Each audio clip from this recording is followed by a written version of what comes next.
Welcome to Amplified Chaos. No rules, no filters, no apologies. Just raw talk, wild stories, and unapologetic voices that turn the volume all the way up. So turn it up, settle in, and let's make some noise because quiet's overrated. So I think I'm just gonna do another one, why not, right? Let's just dive into one more so we can, binge over the next week or two, right? So I'm gonna post both of the narcissist comments and videos so you can watch them, binge them back to back. But this one I'll post next week. This one, it's one of those things. Like, I get it all the time. Like, my grandmother even does this shit to me. Like, she'll tell me not to do something, and I'm thinking to myself, lady, I'm 41 years old. I don't need to be told what to do. Like, trust me, the last fucking thing I need to do is you telling me what to do. I am a grown-ass woman. I have my own damn children. So telling me how to parent my kids, don't cross that threshold. If anybody trying to cross that threshold, you might as well turn your ass back around like it's on fire. You do not tell me how to parent my kids. You do not tell me how to teach my kids. You do not tell me how to talk to my kids. It goes back to the other thing too. She's always telling me not to swear. I'm sorry, princess, but my fucking favorite word is literally fuck. I use that word, like I sprinkle that shit like it's confetti, okay? It's a fucking glitter bomb that you can't get rid of the glitter. You know, like whenever you drop glitter and it goes fucking everywhere and you find glitter like a month later in the weirdest fucking places. Yeah, this is how I approach using the fuck word or even using shit. But fuck is my main word. Like it is my seasoning to all of my sentences. And if I don't use the word fuck in at least the sentence once, then you know something's wrong. So you might want to call 911. But I'm like, she's like telling me to stop swearing. Okay, no, never gonna happen. Like seriously, no. Let me drop an F-bomb for you. You know that t-shirt that you always see on TikTok that says F-bomb mom with pretty eyes, thick thighs? Yeah, that's totally me, 100%, okay? Totally me. It's just what it is, okay? It's never gonna change. So do not tell me to stop swearing because Karen, you might as well go sit down. Like, don't. What is wrong with you? Like, why would you do that? But then to throw in telling me how to parent my kids. Okay, like I appreciate every Tom, Dick, and Harry's concern about how to parent and everything else. But there is no owner's manual for children, okay? They're not a specific model. Like every year, the model's not the same. Every time one is born, it's a complete refurbish of whatever model. So no model is gonna ever be the same. Like everything gets revamped every single time a child is born, okay? So do not tell me how to generically parent my children. My parenting style is similar to how I was raised in the 80s and 90s. You fuck around, you find out. Be thankful there's no videos and there's no pictures because you, one, stayed out of jail, two, and there's no evidence. Like that's my style of parenting, okay? Like that's me in a nutshell. I'm parenting my kids the same way I was. Yes, I don't let my kids go out by themselves because the world is fucked up enough, okay? Back when I was a kid, that was no big deal because I literally lived out in the middle of fucking nowhere. So it wasn't a big deal to go outside. And the fact that it was totally different back then. Now, no. The van with the candy, yeah, no. That's not. Like, that was our biggest thing we had to worry about when we were kids. Now you got to worry about all kinds of stuff. No, not hard pass on that. So my kids do not go out by themselves. And they are okay with that because my kids don't like to be without mama very often.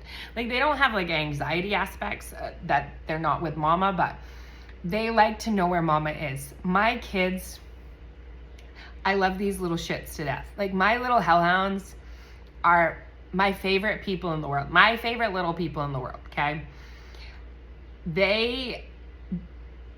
If I walk down the hall, they're screaming, Mama, where are you? Mama, where are you? I'm like, I'm washing clothes. I'm going to the bathroom. I'm working out. I'm doing a million things. And they're like, Mama, where are you? So they literally will come running down the hall making sure I'm okay. Mama, are you okay? Mama, can I have a hug? Mama, can I have a kiss? Like, these are my kids. So as much as I do not gentle parent, my kids are the sweetest little hellhounds, especially when it comes to Mama, because Mama is clearly their favorite.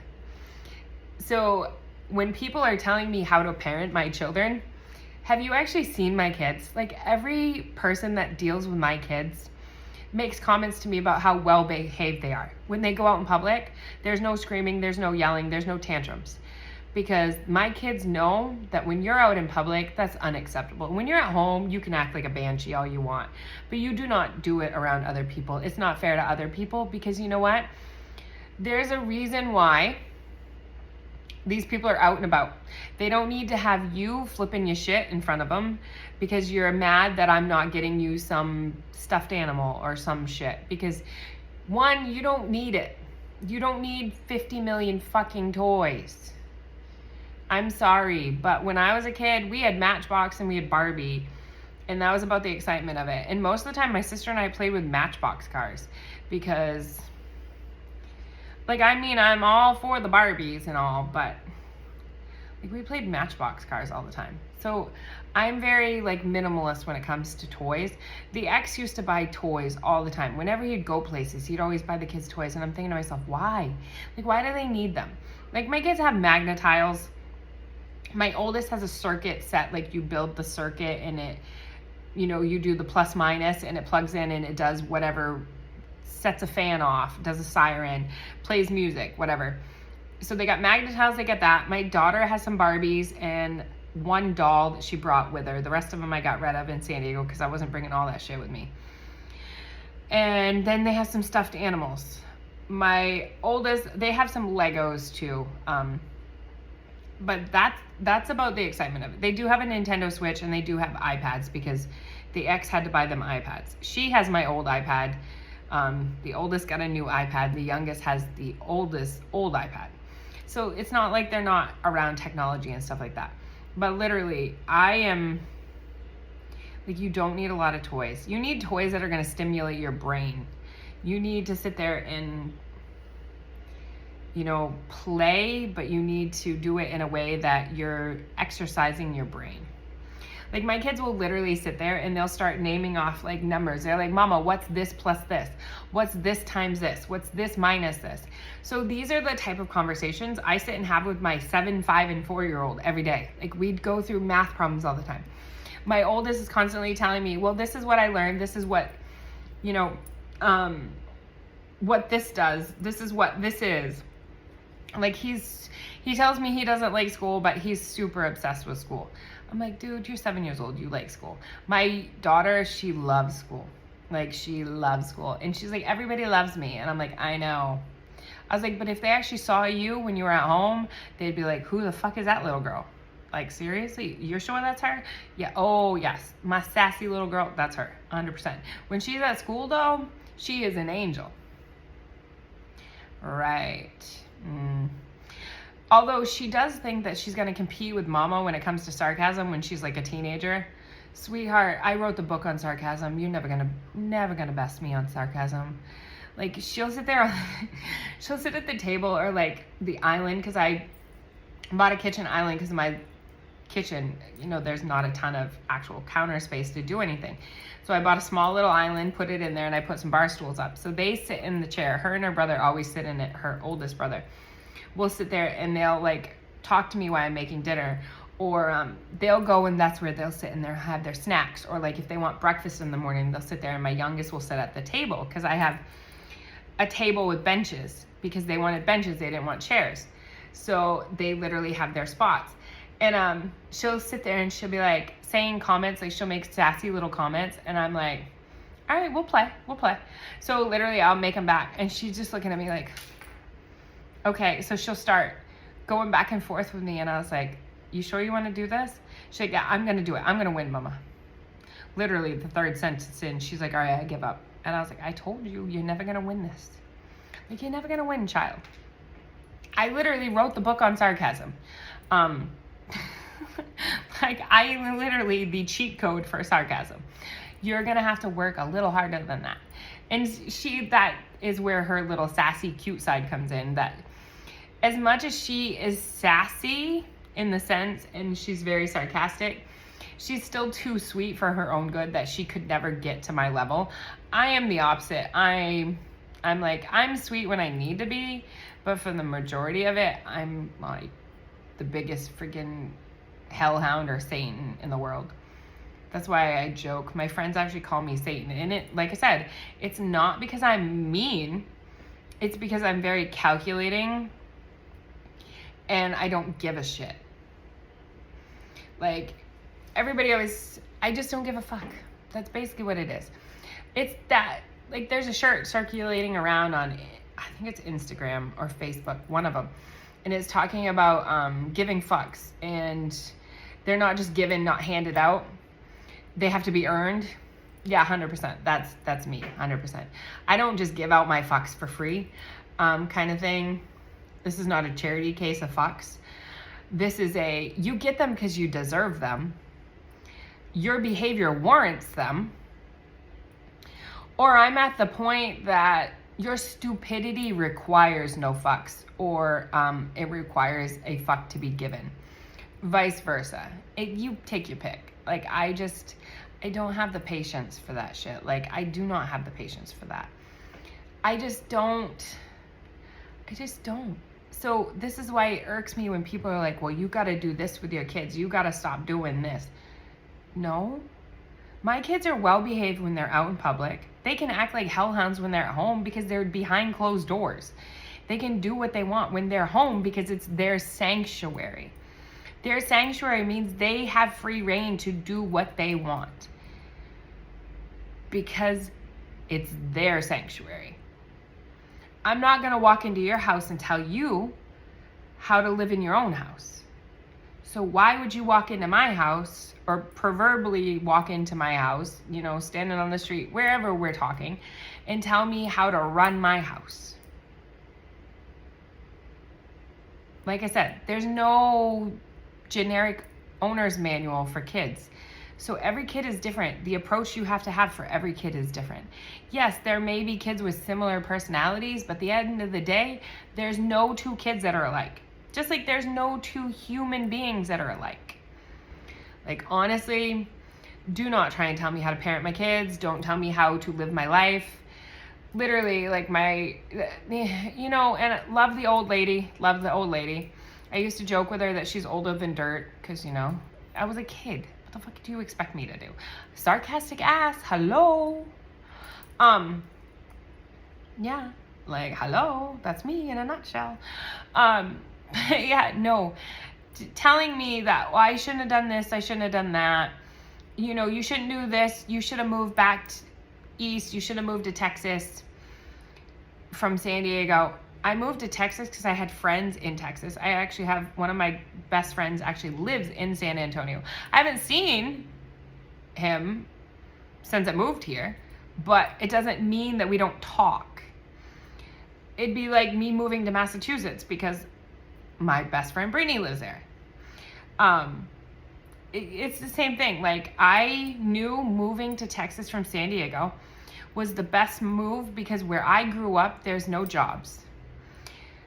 It's a beautiful state, but there's no jobs. They're all overseas. They've all left. All of the places that you could potentially have a good paying job or get a good job literally are all overseas now. So what am I going to do? I need to take care of my 3 children. And moving to Texas, there's all kinds of jobs. I've got more job interviews in San Antonio than I ever did in San Diego. Like, and I was trying to get a job in San Diego, and I've got more interviews since I moved to Texas in September than I ever did in 6 months in San Diego. They may not all work out. Even if they go well, But it's still the fact that people are more proactive than they were. So the fact that you're telling me I should have moved back, yes, I get it. It would have been free childcare for the kids, and the kids could have actually met their grandparents. But how am I going to take care of those kids if there's no jobs around to take care of them? There's all kinds of jobs I can work from at home in Texas, so I don't have to worry about it. And that's the thing, is like, don't come at me and don't tell me how to parent the kids. Don't tell me what I need to do, what I should have done. It's not a shoulda, coulda, woulda kind of situation. It's I did what was best for me and my family. My kids are my family. So don't tell me how to take care of those kids. Don't tell me how to take care of my family. Yeah, you may be my family in that sense, but my immediate family are those 3 kids. And the people that I let into that inner family. My best friends, and there's a couple other people that are very, very close to me that are in that inner circle that I consider family. Like, I'm not saying I don't consider my dad, my sister, mother family, but there are very, very few people I let into my inner tribe. These are my people in my tribe. It is very small, and there's a reason why it's small, because I don't trust a lot of people.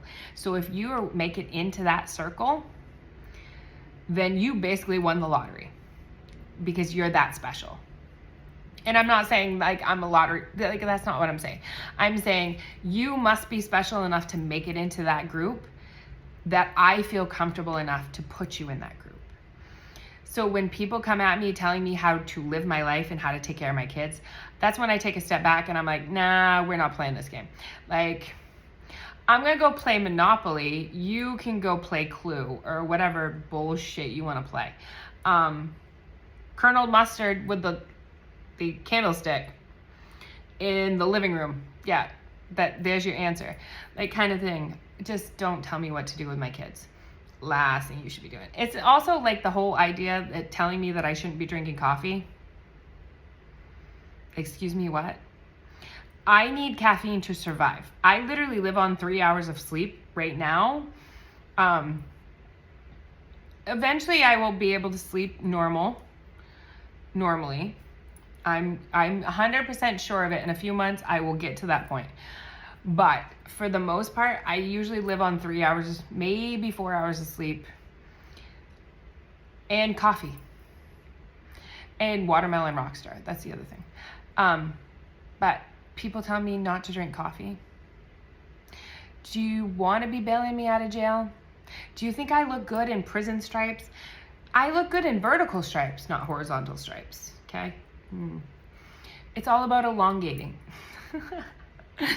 But no, needless to say, yeah. And I can rock orange though. Unless we're wearing orange, I can rock that. But I prefer not going to jail, okay? So my coffee is what keeps me out of jail and keeps me from plotting murder. So 1, don't tell me how to parent my kids. Don't tell me what I should do with my life. Because trust me, I'm going to tell you. I'm going to give you a self-addressed stamped envelope, and we're going to send your ass back to wherever you came from, okay? That's my thought process on telling me what to do with my kids, how to handle my kids, and what I should do with my own damn life. Last I checked, I was old enough to change my own damn underwear and bra. I can take care of my own damn self. I can wipe my own damn ass too. So I'm well on my way, right? Yeah. So no-nos. Those are no-nos. Do not tell me my kids. Do not tell me how to take care of myself or how to live my life. And do not ever tell me to stop drinking coffee. Like, you can tell me I can cut back on my caffeine intake. That's fine. Like, I'll give you that one. But do not ever tell me that I need to get rid of my coffee. Because I'm going to tell you right now, you better start running. Like, you better be running like your ass is being chased by Michael fucking Myers. Because shit's about to go down, right? Like, do not, okay? Do not. But, yeah, I'm so tired of people telling me how to live my life and how to handle my life and how to handle my kids, okay? Like, don't do it. Just don't do it. It's none of your damn business what people do with their kids or how they handle their kids. If they're beating their kids and they're verbally abusive to their kids, then yes, by all means, you make a comment. That's fine. But if you're literally sitting there watching me laugh and joke with my kids when I'm picking them up or waiting for their younger brother to be dropped off on the school bus, don't come over and tell me, well, you shouldn't be doing that with your kids. Do you know my kids? Literally, anyone that knows me and follows my Instagram, you could see the conversation I had last night when I put my kids to bed. My kids and I are literally like, I will stand in the hall and they'll be like, all right, good night. And I'll be like, all right, good night, weirdo. Good night, thing 1 and 2. Like, we go back and forth and we're joking. They're laughing in the background, okay? So we just have that playful banter, and that's what we do when I pick up the 2 oldest waiting for their brother, because we have like 25, 30 minutes for him to get off the bus when his bus actually gets there. So we're just laughing and joking and playing around. And that's how I want my kids to grow up. I want them to be happy. I want them to have fun. I don't want them to be sitting around feeling like they can't be themselves, because it's bad enough my oldest is super shy, so he's very guarded anyway. My little girl, she's more outgoing and stuff. Like this morning when I dropped them off and she was able to go into the school, she went up to the teacher or the assistant that was working and gave him a hug. Like, this is my daughter in a nutshell. She loves hugs. And I'm just like, see, like, they're just kids. They need to have fun. And that's exactly what I do with my kids. Like, if you don't appreciate how I talk to my kids and joke around with them, then you clearly don't understand kids. Because my mother may drive me crazy, but this is shit we did with my mother when I was a kid. I remember getting into a toy war with my mother and my sister. My mom was hiding behind the couch, throwing toys at my sister and I, like small toys, like not huge toys, but they were hard plastic toys. Like, these are the type of things that I remember growing up, like shit like that, and doing stupid shit like that all the time. Like, that's the type of stuff that I want my kids to remember growing up. I don't want them to remember all the shit that I'm going through or seeing me go through when it comes to this and the divorce shit and all the shit that their dad's putting them through. I want them to remember these moments that mama just made us laugh our ass off. Like, I was joking with my oldest last night before he went to bed and making comments, and he's just rolling on his bed laughing, and he's like, mama, he's like, stop, you're making me laugh. And I was like, that's the whole point. Like, that's the whole point of life. At your age, you should be laughing. You should be having fun. You shouldn't have to feel like you've got to grow up like I did, because that was just how it is. And not knocking my parents, but that was the thing. When you were a child of the 90s, growing up in the 90s, you basically parented yourself, so you had to grow up. And it wasn't because my parents weren't there. They literally were working, so they weren't around as much. So my sister and I took care of ourselves. But I don't want that for my kids. I want my kids to grow up having fun. You know, I don't want them to grow up to be powder puffs and thinking that they can't have feelings, they can't, or they need to be sensitive about everything. I don't play by those rules, because if you live with me, I'm sorry, but my sarcastic ass, you might as well not want to be around if you're sensitive, because I will probably make you cry just by opening my mouth. So it is what it is, but just let them be kids. If they want to sit there and joke around and play and have fun with you, let them, because you know what? They grew up way too fast anyway. So if they want to spend time with you, give them time. Do not make them regret anything. Do not make them feel that they are inferior and that you don't care. Okay? At the end of the day, even if you give them 10, 15 minutes, they're going to remember that over you basically telling them, I can't help you because mama's working. Dada's working. Dada's got to do this. Mama's got to do this. Don't. Be there for your kids in any way that they need. Yes, I get it. Backing them up. They need money. They need this. They need that.